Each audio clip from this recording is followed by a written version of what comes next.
Shalom Ibu Bapak, Saudara-saudari Jemaat Tuhan yang terkasih. Jumpa lagi dengan saya, Betty Octavia Andriani, dalam Hikmat Pagi Keluarga, Sabtu 18 Februari 2023, bersama dengan keluarga. Shalom Bapak Ibu, Saudara-saudari sekalian. Saya Kanyawati Pranoto dan adik saya Mariati Pranoto. senang dapat bergabung bersama-sama dengan Bapak Ibu dan saudara-saudari dalam Hikmat Pagi Keluarga hari ini. Mari sebelum merenungkan firman Tuhan, kita berdoa terlebih dahulu. Bapak kami yang ada di surga, kami mengucap syukur dan terima kasih Tuhan. Pada hari ini kami bisa berkumpul bersama-sama di tempat ini Tuhan, untuk kami merenungkan firman-Mu. Kiranya keurapi hamba-Mu yang akan membawakan firman, Ibu Betty Octavia, supaya kami mengerti apa yang menjadi kehendak-Mu, supaya kami mengerti akan jalan-jalan-Mu Tuhan. Kami mengucap syukur dan terima kasih. Hanya di dalam nama Tuhan Yesus Kristus kami panjatkan doa ini. Amin. Tema renungan hari ini adalah membangun kerjasama, terambil dari Ibrani 10 ayat 24-25 yang berbunyi demikian. Dan marilah kita saling memperhatikan supaya kita saling mendorong dalam kasih dan dalam pekerjaan baik. Janganlah kita menjauhkan diri dari pertemuan-pertemuan ibadah kita seperti dibiasakan oleh beberapa orang, tetapi marilah kita saling menasihati dan semakin giat melakukannya menjelang hari Tuhan yang mendekat. Demikianlah sabda Tuhan. Syukur kepada Allah. Jemaat yang terkasih, beberapa tahun yang lalu seorang anak laki-laki berusia 6 tahun dari kota Oregon menderita 85% luka bakar di tubuhnya. Kondisinya begitu parah sehingga beberapa dokter menyerah dan sebuah rumah sakit tidak mau menerimanya karena mereka berpikir bahwa anak itu pasti akan meninggal. Namun nyawanya berhasil diselamatkan oleh 8 orang yang berani dan berkomitmen, yaitu kedua orang tuanya, 3 perawat, dan 3 dokter. Para perawat itulah pahlawan sebenarnya dalam kisah ini.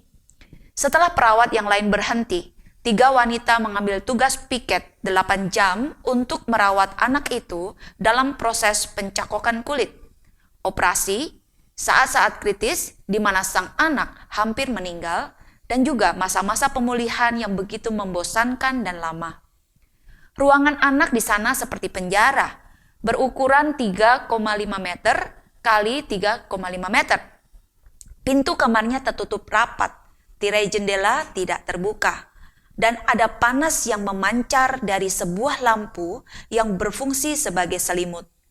Kelembapan kamar itu begitu tinggi sehingga dinding kamar basah oleh embun dan udara dipenuhi dengan bau kulit yang terbakar dan pembalut yang dilumuri klorin. Para perawat tersebut tinggal dengan sang anak, memakai jubah, memakai masker, tutup kepala, dan sarung tangan, seakan-akan mereka sedang bertugas di ruang operasi. Dalam waktu 1 jam, tubuh mereka berkeringat. Selama 14 bulan, para perawat ini memberikan semua yang mereka miliki untuk anak tersebut. Kemudian di suatu hari, anak ini akhirnya melangkah turun dari tempat tidurnya dan berjalan. Hari itu adalah hari yang luar biasa. Para perawat tersebut mendapatkan upah atas usaha mereka.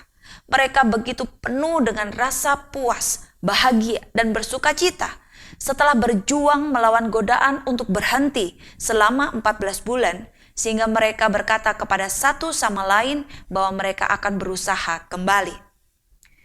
Jemaat yang terkasih, Alkitab dalam Ibrani pasal yang ke-10 ayat 24 hingga 25 mendorong kita semua untuk membangun kerjasama sebagai sikap yang patut dicontoh dalam hidup bersama sebagai murid Yesus.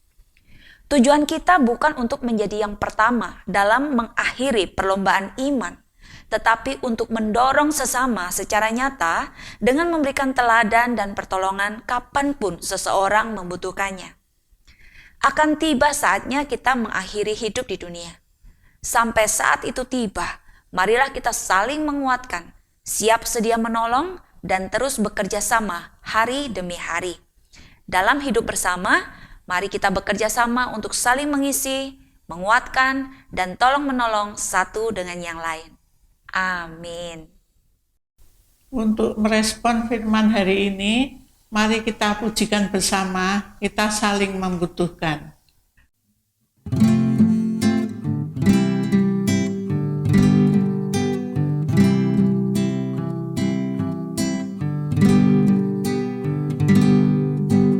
Kita saling membutuhkan satu dengan yang lain. Kita saling mengasihi dengan kasih yang tulus.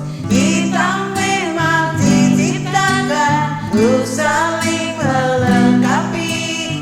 Itulah kerinduan Yesus Tuhan.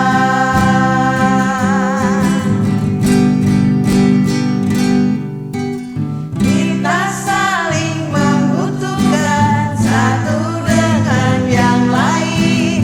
Kita saling mengasihi dengan kasih yang tulus.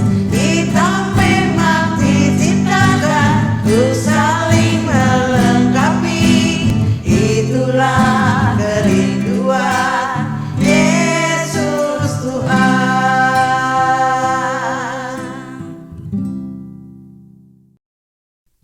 Bapa Surgawi, terima kasih hari ini kembali firman Tuhan menyapa kami, mengingatkan kami bahwa sesungguhnya kebersamaan kami sebagai orang percaya yang dipersatukan sebagai keluarga Allah adalah untuk hidup saling mengasihi, saling menolong, saling menguatkan, saling bekerja sama satu dengan yang lain untuk kami boleh mengakhiri pertandingan hidup kami ini dengan baik, dengan iman yang teguh dan percaya kepada Tuhan Yesus Kristus. Kiranya Tuhan memampukan dan menolong kami semua untuk melakukannya. Kami boleh saling memperhatikan satu dengan yang lain sebagai sesama saudara seiman di dalam Kristus Yesus. Saling meneguhkan dan kami boleh mengakhiri semuanya dengan baik. Terima kasih untuk firman Tuhan yang boleh kami renungkan pada pagi hari ini dan kami mempercayakan seluruh rangkaian aktivitas kami. Biarlah apapun juga yang kami perbuat menyenangkan dan memuliakan Tuhan, menjadi berkat bagi sesama. Di dalam nama Tuhan Yesus Kristus kami sudah berdoa. Amin.